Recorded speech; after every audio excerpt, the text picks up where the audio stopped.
Hello friends, book insider पर आप सभी का स्वागत है। आज हम बात करने वाले हैं plan B, a professional's guide to authentic success by Peter Matthies book के बारे में। सुबह के 5 बजे थे। मोबाइल का अलार्म बजा, लेकिन राकेश की आंखें नो नहीं खुली। हाथ बढ़ाकर उसने अलार्म बंद किया और फिर से करवट बदल ली। असल में उसका शरीर थका नहीं था, उसकी आत्मा थक चुकी थी। राकेश एक प्राइवेट कंपनी में मैनेजर था, अच्छी सैलरी, शहर का अच्छा फ्लैट, सोशल मीडिया पर सक्सेसफुल दिखने वाली जिंदगी। बाहर से देखने वाला हर कोई कहता, यार लाइफ सेट है, लेकिन अंदर कहीं कुछ खाली था, जैसे बहुत कुछ हासिल करने के बाद भी कुछ छूट गया हो। राकेश की दिनचर्या एक मशीन जैसी थी। सुबह जल्दी उठना, जिम जाना क्योंकि सक्सेसफुल लोग फिट रहते हैं, फिर ऑफिस, मीटिंग्स, टारगेट्स, डेडलाइंस, देर रात तक लैपटॉप और बीच बीच में मोटिवेशनल रील्स देखना ताकि खुद को कन्विंस कर सके कि ये सब वर्थ इट है। वो हर दिन कुछ ना कुछ करता रहता था, लेकिन कभी रुककर ये नहीं सोचता था कि वो कैसा महसूस कर रहा है। उसके लिए सक्सेस का मतलब था और ज्यादा करना और तेज भागना और आगे निकलना। एक दिन ऑफिस में उसका प्रमोशन हुआ। पूरी टीम ने बधाई दी, बॉस ने तारीफ की, लिंक्डइन पर पोस्ट डाली गई। शाम को पार्टी भी हुई, सब कुछ परफेक्ट था। लेकिन रात को जब वो अकेला अपने कमरे में बैठा तो अजीब सा भारीपन महसूस हुआ। उसने खुद से पूछा, अब क्या? ये सवाल उसे डराने लगा, क्योंकि जिस चीज को वो सक्सेस मानकर दौड़ रहा था वो मिलते ही बेकार सी लगने लगी। उसी रात उसकी मां का फोन आया। मां गांव में रहती थी। उन्होंने बस इतना पूछा, बेटा खुश है? राकेश ने बिना सोचे कहा, हाँ मां, सब बढ़िया है। फोन रखने के बाद उसे लगा जैसे उसने झूठ बोल दिया हो। असल में वो जानता ही नहीं था कि खुश होना कैसा होता है। उसने खुश होने को अचीवमेंट से जोड़ दिया था, प्रमोशन, सैलरी, टाइटल। लेकिन वो ये भूल गया था कि खुश होना कोई ट्रॉफी नहीं, एक फीलिंग है। कुछ दिनों बाद राकेश को छुट्टी मिली और वो गांव चला गया। वहां सब कुछ धीमा था। सुबह सूरज की रोशनी, खेतों की हवा, शाम को चाय और बातचीत। पहले दिन उसे अजीब लगा। मोबाइल में नेटवर्क ठीक से नहीं आता था, नेटफ्लिक्स नहीं, ऑफिस के ईमेल्स नहीं। उसे लगा जैसे समय वेस्ट हो रहा है। लेकिन दूसरे दिन उसने नोटिस किया कि वो बिना किसी रीजन के हल्का महसूस कर रहा है। वो कुछ खास कर नहीं रहा था, बस मौजूद था। एक शाम वो अपने पुराने स्कूल के दोस्त मोहन से मिला। मोहन वहीं गांव में रहकर छोटा सा काम करता था। न कोई बड़ी नौकरी, न फैंसी लाइफस्टाइल, लेकिन उसके चेहरे पर एक अलग सी शांति थी। बातचीत के दौरान राकेश ने मजाक में कहा, यार तूने कुछ बड़ा करने का नहीं सोचा? मोहन मुस्कुराया और बोला, मैं बड़ा कर तो रहा हूं, बस वो चीज नहीं जिसे दुनिया बड़ा मानती है। ये बात राकेश के दिमाग में अटक गई। मोहन ने बताया कि वो अपने परिवार के साथ समय बिताता है, अपने काम में मीनिंग ढूंढता है और हर दिन ये सोचता है कि वो कैसा इंसान बन रहा है, ना कि वो कितना कमा रहा है। उसने कहा, राकेश मैंने देखा है लोग इतना करने में बिजी रहते हैं कि वो ये भूल जाते हैं कि वो कौन बन रहे हैं। उस रात राकेश को नींद नहीं आई। उसे लगा जैसे किसी ने उसके अंदर के सवाल को आवाज दे दी हो। अब तक वो सक्सेस को एक चेकलिस्ट की तरह देखता था। डिग्री, जॉब, प्रमोशन, पैसा, हर आइटम टिक होता जाता था। लेकिन इस प्रोसेस में वो खुद को खोता जा रहा था। वो करता बहुत कुछ था, लेकिन हो नहीं रहा था। गांव से लौटने के बाद भी वो पहले जैसा नहीं रहा। ऑफिस में बैठा होता तो भी उसके दिमाग में सवाल चलते रहते, मैं ये सब क्यों कर रहा हूं? अगर कल ये नौकरी चली जाए तो मैं कौन रह जाऊंगा? उसे एहसास होने लगा कि ट्रेडिशनल सक्सेस का मॉडल, बस ज्यादा काम, ज्यादा मेहनत, ज्यादा प्रेशर, इंसान को बाहर से स्ट्रांग और अंदर से खाली बना देता है। एक दिन ऑफिस में एक जूनियर एम्प्लॉय ने रिजाइन डाल दिया। सब लोग कहने लगे, इतनी अच्छी अपॉर्चुनिटी छोड़ दी। लेकिन राकेश ने नोटिस किया कि रिजाइन करते वक्त उस लड़के की आंखों में डर नहीं, क्लैरिटी थी। उसने कहा, मैं अब वो काम करना चाहता हूं जिसमें मैं खुद को अलाइव महसूस करूं। ये सुनकर राकेश को जैसे आईना दिख गया। धीरे धीरे राकेश ने छोटे चेंजेस शुरू की। उसने हर दिन खुद से एक सवाल पूछना शुरू किया, आज मैंने क्या किया और आज मैं कैसा इंसान बना? पहले यह सवाल अनकंफर्टेबल लगता था, क्योंकि जवाब हमेशा अच्छा नहीं होता था। लेकिन यही सवाल उसे असली सक्सेस की तरफ ले जा रहा था। उसने ये समझा कि सक्सेस सिर्फ डूइंग का गेम नहीं है, बीइंग का भी है। सिर्फ मेहनती होना काफी नहीं, इंसान बनना भी जरूरी है। सिर्फ गोल्स अचीव करना नहीं, वैल्यूज के साथ जीना भी जरूरी है। पहले वो खुद को प्रूव करने के लिए काम करता था, अब वो खुद के साथ ऑनेस्ट रहने के लिए काम करने लगा। अब भी वो ऑफिस जाता है, मेहनत करता है, टारगेट्स पूरे करता है, लेकिन फर्क ये है कि अब उसकी पहचान सिर्फ उसकी जॉब से नहीं जुड़ी। वो अपने रिश्तों में प्रेजेंट रहता है, खुद के इमोशंस को इग्नोर नहीं करता और कभी कभी बिना गिल्ट के आराम भी करता है। उसे अब ये समझ आ गया है कि लगातार भागते रहना सक्सेस नहीं है, कभी कभी रुक कर खुद को सुनना भी सक्सेस है। एक दिन फिर उसकी माँ का फोन आया। माँ ने वही सवाल पूछा, बेटा खुश है? इस बार राकेश ने थोड़ी देर चुप रहकर कहा, माँ सीख रहा हूं खुश रहना। माँ हंस पड़ी और बोली, बस यही तो जिंदगी है। राकेश को अब यह साफ दिखने लगा था कि पुरानी सोच वाली सक्सेस जो बस रिजल्ट्स, नंबर्स और कंपैरिजन पर टिकी होती है, अधूरी है। असली सक्सेस तब शुरू होती है जब इंसान खुद से जुड़ता है। अगर आपको हमारी फ्री समरी अच्छी लगती है तो आप हमारे चैनल को सब्सक्राइब कर सकते हैं, हमारी मेंबरशिप खरीद सकते हैं या हमें यूपीआई के थ्रू सपोर्ट कर सकते हैं। अब समरी पर वापस चलते हैं।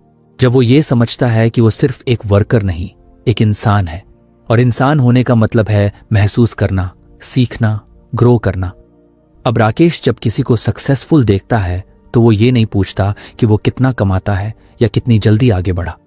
वो ये देखता है कि वो अपने जीवन से कितना जुड़ा हुआ है, क्योंकि उसने खुद अनुभव कर लिया था कि डूइंग थका देता है लेकिन बीइंग ताकत देता है। उसकी कहानी कोई एक्स्ट्रॉर्डिनरी नहीं है। वो करोड़पति नहीं बना, ना ही उसने दुनिया बदल दी, लेकिन उसने अपनी सक्सेस की डेफिनेशन बदल ली। और यही सबसे बड़ा बदलाव था, क्योंकि जिस दिन उसने समझ लिया कि सक्सेस सिर्फ दौड़ने का नाम नहीं बल्कि खुद के साथ खड़े होने का नाम है, उसी दिन उसकी जिंदगी सच में आगे बढ़ने लगी। राकेश की जिंदगी अब पहले जैसी तेज तो नहीं थी, लेकिन साफ जरूर हो गई थी। फिर भी बाहर की दुनिया वैसी ही थी, वही सवाल, वही कंपैरिजंस, वही एक्सपेक्टेशंस। अब नेक्स्ट लेवल क्या है? अब फॉरेन पोस्टिंग कब? अब स्टार्टअप कब? लोग ऐसे पूछते थे जैसे जिंदगी कोई लैडर हो और हर इंसान को उसी पर चढ़ना जरूरी हो। राकेश मुस्कुरा देता, लेकिन अंदर कहीं हल्की सी बेचैनी उठती, क्योंकि अब वो जान चुका था कि हर सवाल का जवाब दूसरों को सेटिस्फाई करने के लिए देना खुद से दूर ले जाता है। एक दिन ऑफिस में नई रिस्ट्रक्चरिंग की अनाउंसमेंट हुई। कुछ लोगों को बड़े रोल्स मिल रहे थे, कुछ को दूसरी सिटीज में शिफ्ट किया जा रहा था। राकेश को भी ऑफर मिला, एक हाई प्रोफाइल रोल, ज्यादा पैसा, ज्यादा पावर, लेकिन साथ में ज्यादा पॉलिटिक्स और कम पर्सनल टाइम। पहले वाला राकेश बिना सोचे हां कर देता, ये तो सक्सेस की टेक्स्ट बुक डेफिनेशन थी। लेकिन इस बार उसने कहा, मुझे सोचने के लिए थोड़ा समय चाहिए। उस रात वो देर तक बालकनी में बैठा रहा। नीचे सड़क पर लोग भाग रहे थे, जैसे किसी इनविजिबल रेस में हो। उसे याद आया जब वो भी इसी तरह भागता था, तब वो वही करता था जो सही माना जाता था। इंजीनियरिंग इसलिए चुनी क्योंकि सब कर रहे थे, कॉर्पोरेट जॉब इसलिए ली क्योंकि वही रिस्पेक्टेबल थी। उसने कभी खुद से ये नहीं पूछा था कि उसे असल में क्या पसंद है, वो किस तरह की जिंदगी जीना चाहता है। उसे अपने बचपन की एक बात याद आई। स्कूल के दिनों में उसे लिखने का बहुत शौक था। डायरी में कहानियां, थॉट्स, सवाल सब लिखता था। लेकिन धीरे धीरे लोगों ने कहा, इससे क्या होगा, इसमें करियर नहीं है। और उसने वो डायरी एक ड्रॉअर में बंद कर दी। उसी दिन उसने अपने ऑथेंटिक सेल्फ को भी कहीं बंद कर दिया था। अगले दिन राकेश ने अपने मैनेजर से बात की। उसने ऑफर के लिए धन्यवाद कहा, लेकिन रोल लेने से मना कर दिया। मैनेजर हैरान था। उसने कहा, तुम करियर में पीछे रह जाओगे। ये बात राकेश के दिल में चुभी, लेकिन उसने शांति से जवाब दिया, शायद, लेकिन मैं अपनी जिंदगी में पीछे नहीं रहना चाहता। यह डिसीजन आसान नहीं था। घर वालों को पता चला तो उन्होंने चिंता जताई। लोग क्या कहेंगे, इतना अच्छा मौका छोड़ दिया। रिश्तेदारों ने एडवाइस देना शुरू कर दिया। किसी ने कहा, आजकल के बच्चे कंफ्यूज्ड होते हैं। किसी ने कहा, सक्सेस का मतलब सैक्रिफाइस होता है। राकेश सुनता रहा, लेकिन अब वो हर आवाज को सच नहीं मानता था। उसने समझ लिया था कि एक्सटर्नल एक्सपेक्टेशंस अक्सर दूसरों के डर से पैदा होती हैं, आपकी सच्चाई से नहीं। कुछ समय बाद उसने अपने स्केड्यूल में एक नई आदत जोड़ ली। हर सुबह आधा घंटा लिखना, बिना ये सोचे कि कोई पढ़ेगा या नहीं, बस खुद को एक्सप्रेस करने के लिए। शुरुआत में शब्द अटकते थे, क्योंकि इतने सालों तक उसने अपनी असली आवाज को दबाया था। लेकिन धीरे धीरे वो आवाज साफ होने लगी। लिखते हुए उसे लगता था जैसे वो खुद से बात कर रहा हो। एक दिन उसने अपने राइटिंग्स ऑनलाइन डाल दिए। कोई बड़ा प्लान नहीं था, बस शेयर कर दिया। कुछ लोगों ने पढ़ा, कुछ ने कमेंट किया। किसी ने लिखा, ये तो मेरी कहानी है। किसी ने कहा, मैं भी ऐसा ही महसूस करता हूं, लेकिन कह नहीं पाता। राकेश को पहली बार लगा कि जब आप खुद जैसे होते हैं तो आप अकेले नहीं रहते। आपकी ऑथेंटिसिटी किसी और को भी अपनी सच्चाई स्वीकार करने की हिम्मत देती है। अब उसकी जिंदगी दो हिस्सों में बंटी नहीं थी। ऑफिस में वो अपना काम ईमानदारी से करता था और बाहर वो खुद को एक्सप्रेस करता था। पहले वो रोल निभाता था, अब वो इंसान बनकर जी रहा था। उसे समझ आया कि ऑथेंटिक सक्सेस का मतलब नौकरी छोड़ देना या सिस्टम के खिलाफ जाना नहीं है। इसका मतलब है जो भी करो वो अपने सच के साथ करो। एक दिन मोहन फिर मिला। उसने राकेश की बातें सुनी और कहा, तू बदल गया है। राकेश ने मुस्कुराकर कहा, नहीं, मैं वापस वही बन रहा हूं जो मैं था।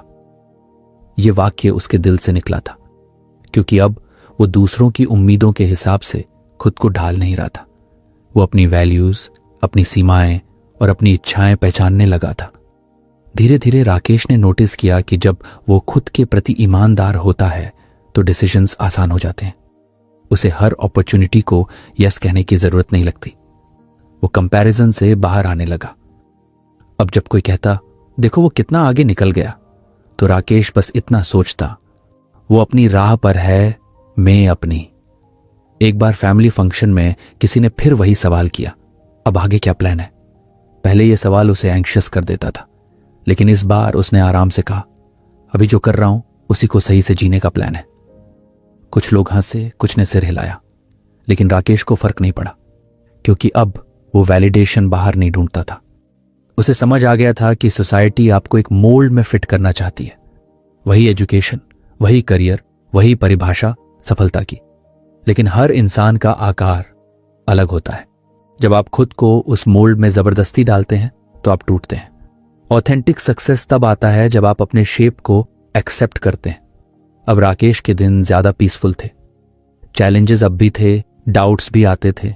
कभी कभी उसे डर लगता था कि कहीं वो गलत तो नहीं कर रहा, लेकिन फर्क ये था कि अब वो डर के साथ भी सच बोल पाता था।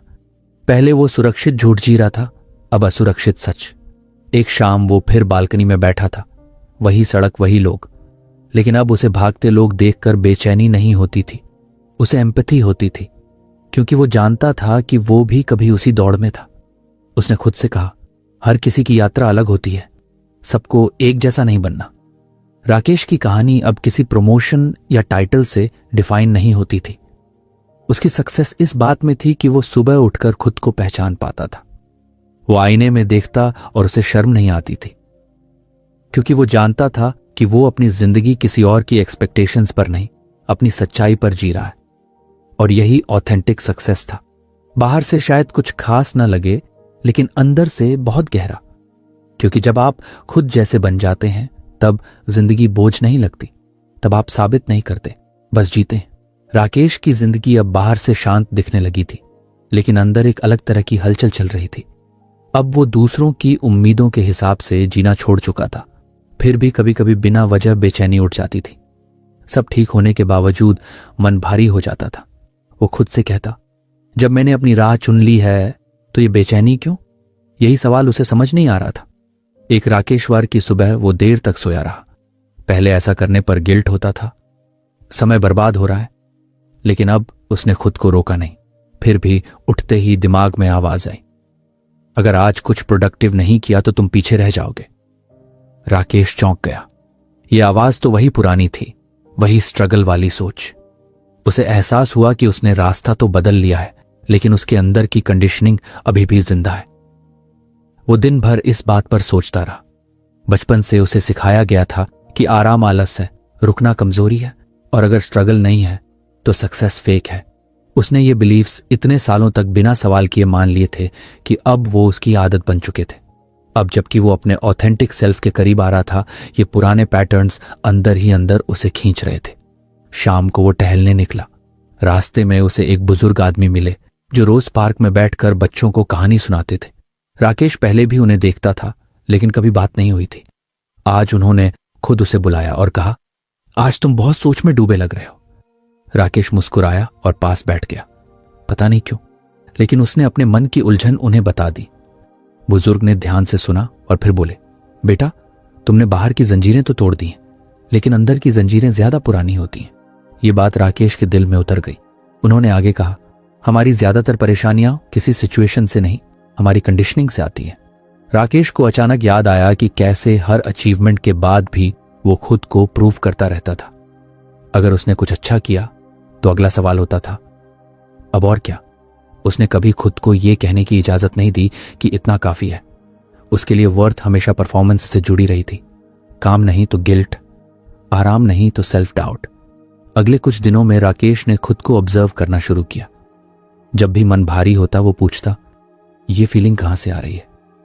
धीरे धीरे पैटर्न साफ दिखने लगे। अगर कोई उसकी तारीफ करता तो वो उसे सीरियसली नहीं लेता। अगर कोई क्रिटिसिज्म करता तो वो दिल में बैठ जाता। मतलब उसकी सेल्फ वर्थ अभी भी बाहर से कंट्रोल हो रही थी। एक दिन उसने जानबूझकर कुछ नहीं किया, ना लिखना ना एक्स्ट्रा वर्क, बस घर पर रहना। शुरुआत में मन बेचैन रहा, बार बार लगता रहा कि वो लेजी हो रहा है। लेकिन शाम तक आते आते एक नई क्लैरिटी आई। उसे समझ आया कि ये बेचैनी असल में डर है, बेकार हो जाने का डर। और ये डर उसने खुद नहीं चुना था, उसे सिखाया गया था। उसी रात उसने अपनी डायरी में लिखा, मैं सिर्फ इसलिए वैल्यूएबल नहीं हूं क्योंकि मैं कुछ कर रहा हूं, मैं इसलिए भी वैल्यूएबल हूं क्योंकि मैं हूं। ये वाक्य लिखते ही उसकी आंखें भर आईं।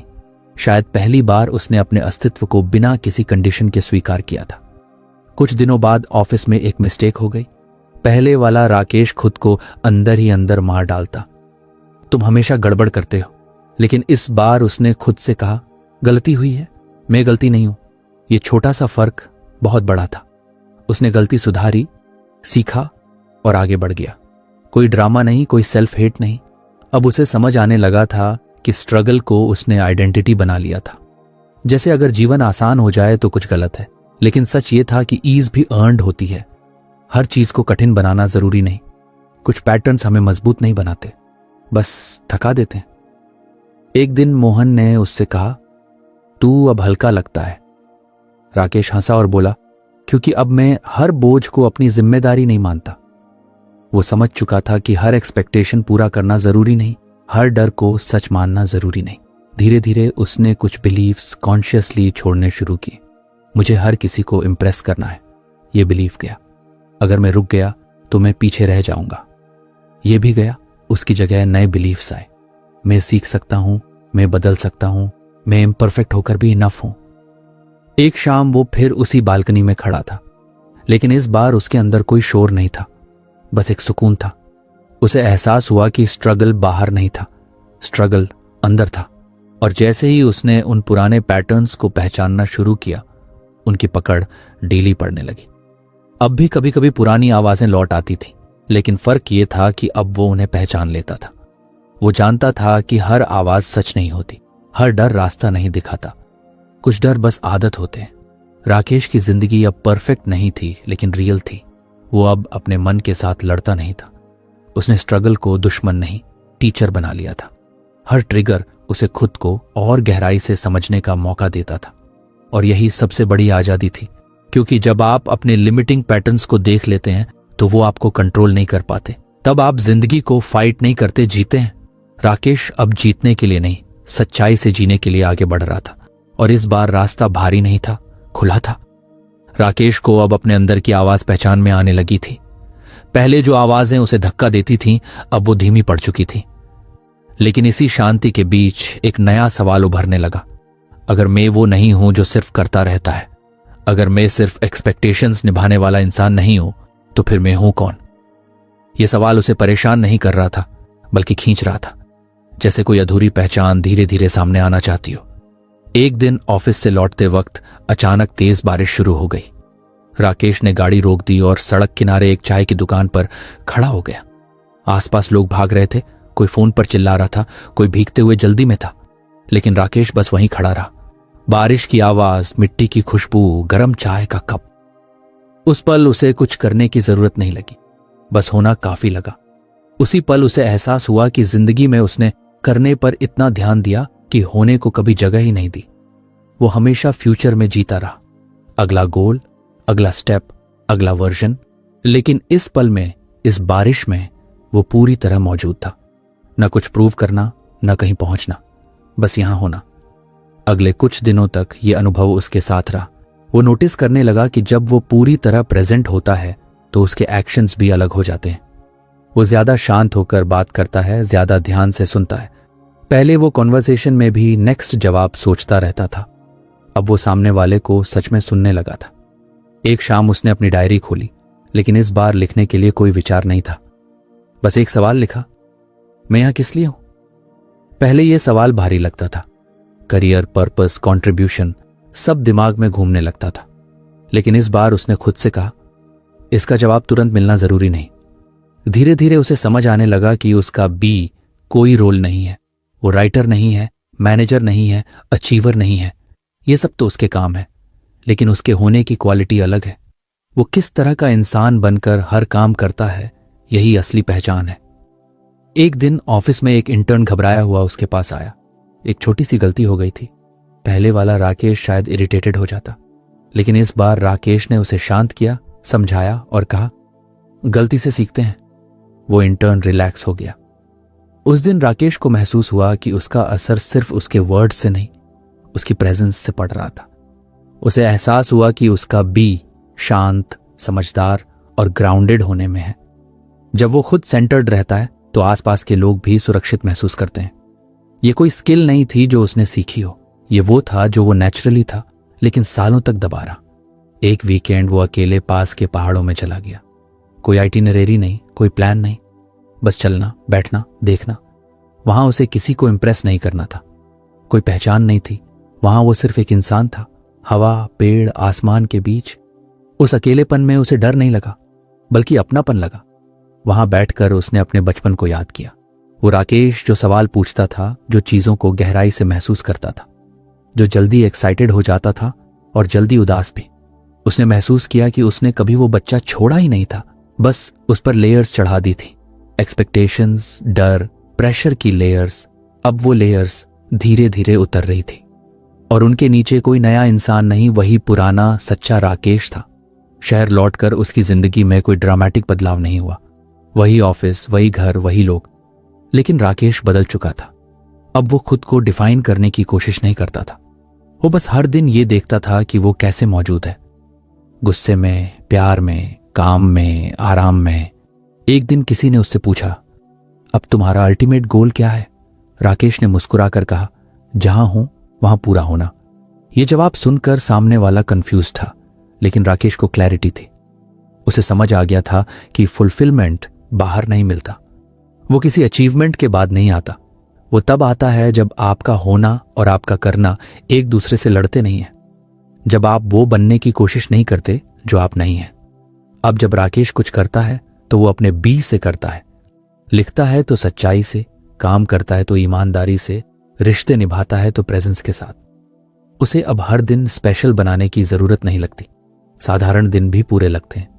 कभी कभी पुराने डर लौट आते हैं, कभी कंपैरिजन का ख्याल आता है, लेकिन अब वो उन्हें देखता है, पकड़ता नहीं, क्योंकि उसने खुद को किसी लेबल में बांधना छोड़ दिया है। एक शाम फिर वो बालकनी में खड़ा था, वही शहर, वही शोर, लेकिन उसके अंदर अब जगह थी, खालीपन नहीं, ओपननेस। उसे एहसास हुआ कि उसका बी कोई मंजिल नहीं है जहां वो पहुंच गया है। ये एक ऑन गोइंग प्रोसेस है, हर दिन थोड़ा और सच्चा, थोड़ा और जागरूक होना। और शायद यही प्लान बी का दिल है। पहले जानो कि तुम कौन हो, फिर देखो कि तुम क्या करते हो। क्योंकि जब आपका होना साफ होता है तो जिंदगी अपने आप अर्थपूर्ण हो जाती है। राकेश अब फुलफिल्ड इसलिए नहीं था क्योंकि उसके पास सब कुछ था। वो फुलफिल्ड था क्योंकि वो खुद के साथ था, और उस साथ में उसे कोई कमी महसूस नहीं होती थी। राकेश को अब अपने होने की समझ मिलने लगी थी, लेकिन एक सवाल अभी भी उसके भीतर धीरे धीरे दस्तक दे रहा था। अगर मैं जान गया हूं कि मैं कौन हूं, तो फिर मुझे हर सुबह उठने की ऊर्जा कहां से आती है? कुछ दिन वो बहुत अलाइव महसूस करता था और कुछ दिन बिना किसी वजह के डल। फर्क बाहर की परिस्थितियों में नहीं था, फर्क अंदर कहीं था। वही फर्क उसे अब समझना था। एक सोमवार की सुबह ऑफिस पहुंचा तो सब कुछ नॉर्मल था, मीटिंग्स, ईमेल्स, वही रूटीन। लेकिन दोपहर होते होते राकेश को भारीपन महसूस होने लगा। उसने काम किया, बात की, हंसा भी, लेकिन अंदर से वो कनेक्टेड नहीं था। उसी शाम घर लौटते वक्त उसे याद आया कि कल उसने एक पुरानी दोस्त की मदद की थी, बस बात करके। उस दिन वो थका हुआ होने के बावजूद अंदर से हल्का था। उसे पहली बार लगा कि कुछ काम उसे थका देते हैं और कुछ काम उसे चार्ज कर देते। ये ऑब्जर्वेशन उसके लिए नया नहीं था, लेकिन अब वो इसे इग्नोर नहीं करना चाहता था। उसने अपनी डायरी खोली और 2 पन्ने बनाए। एक तरफ लिखा, ये मुझे ड्रेन करता है, दूसरी तरफ, ये मुझे एनर्जाइज करता है। हैरानी की बात यह थी कि पैसे, पद और तारीफ वाले काम पहले वाले कॉलम में ज्यादा थे और सुनना, समझाना, लिखना, किसी की मदद करना दूसरे में। उसे एहसास हुआ कि अब तक वो मोटिवेशन को बाहर ढूंढता रहा, salary hike, appreciation mail, promotion, लेकिन वो खुशियां शॉर्ट टर्म थी। थोड़ी देर की एक्साइटमेंट, फिर वही खालीपन। असली ऊर्जा कहीं और से आ रही थी, उन पलों से जहां वो खुद को मीनिंग के साथ जुड़ा महसूस करता था। कुछ दिन बाद ऑफिस में एक वर्कशॉप हुई। टॉपिक था लीडरशिप और परफॉर्मेंस। ट्रेनर लगातार टारगेट्स, कंपटीशन और रिवॉर्ड्स की बात कर रहा था। राकेश ध्यान से सुन रहा था, लेकिन अंदर कुछ मेल नहीं खा रहा था। ब्रेक में एक कलीग ने कहा, यार बोनस अच्छा मिले तो सब मोटिवेशन आ जाती है। राकेश मुस्कुराया, लेकिन उसके मन में सवाल उठा, मोटिवेशन आती है या खरीदी जाती है? उसी शाम वो मोहन से मिलने चला गया। दोनों चाय पी रहे थे। राकेश ने अपने कंफ्यूजन के बारे में बताया। मोहन ने थोड़ी देर सोचा और कहा, तू तब सबसे ज्यादा जिंदा लगता है जब तू किसी को डायरेक्शन दे रहा होता है या कुछ लिख रहा होता है। बाकी समय तू निभा रहा होता है। ये बात राकेश के दिल में बैठ गई। निभाना और जीना, फर्क साफ था। निभाने में ऊर्जा खर्च होती है, जीने में ऊर्जा मिलती है। अगले हफ्ते ऑफिस में एक नया इंटर्न आया। कोई और होता तो उसे बेसिक काम दे देता, लेकिन राकेश ने उसे समय दिया, उसके सवाल सुने, उसके डर को समझा। शाम को घर लौटते वक्त राकेश थका नहीं था, उल्टा उसके कदम हल्के थे। उसे समझ आ गया कि उसका डीप ड्राइवर कंट्रोल या पावर नहीं, कंट्रीब्यूशन है। लेकिन यह समझ यहीं खत्म नहीं हुई। कुछ दिन बाद उसे राइटिंग से जुड़ा एक छोटा सा पेड अपॉर्चुनिटी मिला। पहले वो सोचता, क्या इतना कम पैसा वर्थ है? लेकिन इस बार उसने सोचा, ये मुझे कैसा महसूस कराता है। उसने वो काम किया। पैसा कम था, लेकिन सेटिस्फैक्शन गहरा था। उसे लगा जैसे वो अपने सोल के साथ कुछ अलाइन कर रहा है। धीरे धीरे राकेश ने एक पैटर्न देखना शुरू किया। जब वो एक्सटर्नल रिवॉर्ड्स के पीछे भागता था तो उसे खुद को पुश करना पड़ता था, लेकिन जब वो अपने डीप ड्राइवर से जुड़ता था तो एफर्ट नेचुरल हो जाता था। उसे डिसिप्लिन की जरूरत नहीं पड़ती थी, वो खुद उठकर करता था। एक राकेशवार वो अकेले बैठा था, मोबाइल दूर रखा था। उसने खुद से पूछा, अगर कोई देख नहीं रहा हो, कोई पैसे ना दे रहा हो, तब मैं क्या करना चाहूंगा? जवाब तुरंत नहीं आया, लेकिन थोड़ी देर बाद शब्द निकलने लगे, सीखना, समझना, बांटना। ये 3 शब्द उसके लिए भारी नहीं थे, बल्कि हल्के थे। उसे याद आया कि बचपन में वो क्यों लिखता था। नाम या पहचान के लिए नहीं, बल्कि इसीलिए क्योंकि लिखने से उसे क्लैरिटी मिलती थी। वो समझ पाया कि डीप ड्राइवर्स ईगो से नहीं आते, सोल से आते हैं। ईगो अपलॉज चाहता है, सोल मीनिंग चाहती है। अब राकेश हर डिसीजन लेते वक्त एक नया सवाल पूछता था, क्या ये मुझे अंदर से एक्सपैंड करता है या श्रिंक? कुछ अपॉर्चुनिटीज उसने छोड़ दी, कुछ को अपनाया। बाहर से देखने वाले को उसकी चॉइसेस इनकंसिस्टेंट लगती थी, लेकिन अंदर से राकेश पहले से ज्यादा स्टेबल था। एक दिन किसी ने उससे पूछा, तुम इतना मोटिवेटेड कैसे रहते हो? राकेश हंस पड़ा। उसने कहा, मैं मोटिवेटेड रहने की कोशिश नहीं करता, मैं बस वो करता हूं जिससे मेरी एनर्जी आती है। सामने वाला चुप हो गया। अब भी उसके जीवन में एक्सटर्नल रिवॉर्ड्स थे, सैलरी, रिस्पेक्ट, कंफर्ट, लेकिन वो अब ड्राइवर नहीं थे, बाय प्रोडक्ट थे। असली ड्राइवर वो फीलिंग थी जब वो किसी के काम आ पाता था, जब वो कुछ ऑनेस्ट लिख पाता था, जब वो खुद के साथ जुड़ा रहता था। एक शाम वो फिर बालकनी में खड़ा था, लेकिन इस बार सवाल नहीं था, बस एक क्लैरिटी थी। खुशी कोई चीज नहीं है जिसे पकड़ा जाए, वो एक दिशा है जो तब मिलती है जब आप अपने डीपेस्ट ड्राइवर्स के साथ चलते हैं। राकेश ने समझ लिया था कि फुलफिलमेंट बाहर की जीत से नहीं, अंदर की अलाइनमेंट से आता है। जब आपका काम, आपका होना और आपकी ऊर्जा एक दिशा में बहते हैं, तब जिंदगी अपने आप मीनिंगफुल लगने लगती है। अब राकेश हर दिन परफेक्ट नहीं जीता था, कभी थकान, कभी डाउट, कभी कंफ्यूजन, लेकिन अब वो रास्ता जानता था। जब भी वो भटकता, वो बाहर नहीं, अंदर देखता, और वहीं उसे जवाब मिलता। क्योंकि असली खुशी वो नहीं थी जो दुनिया दिखाती है, असली खुशी वो थी जो अंदर से चलती है। और राकेश अब उसी के साथ चल रहा था। राकेश अब अपने अंदर की ऊर्जा को पहचानने लगा था। वो जान गया था कि उसे क्या चार्ज करता है और क्या थका देता है। फिर भी उसकी जिंदगी में एक पुरानी आदत अभी बची हुई थी, खुद को जबरदस्ती आगे धकेलना। भले ही वो अब सही दिशा में चल रहा था, लेकिन काम करने का तरीका अभी भी वही पुराना था। सुबह उठते ही एक मेंटल दबाव, आज ज्यादा करना है, आज खुद को पुश करना है, आज प्रोडक्टिव दिखना है। एक हफ्ते ऑफिस में बड़ा प्रोजेक्ट आया, टाइमलाइन टाइट थी, एक्सपेक्टेशंस हाई थी। राकेश ने खुद से कहा, यह मौका है प्रूव करने का। और फिर वही पुराना पैटर्न शुरू हो गया। देर रात तक काम, कॉफी पर कॉफी, दिमाग में लगातार नॉइज। काम हो रहा था लेकिन उसमें मजा नहीं था।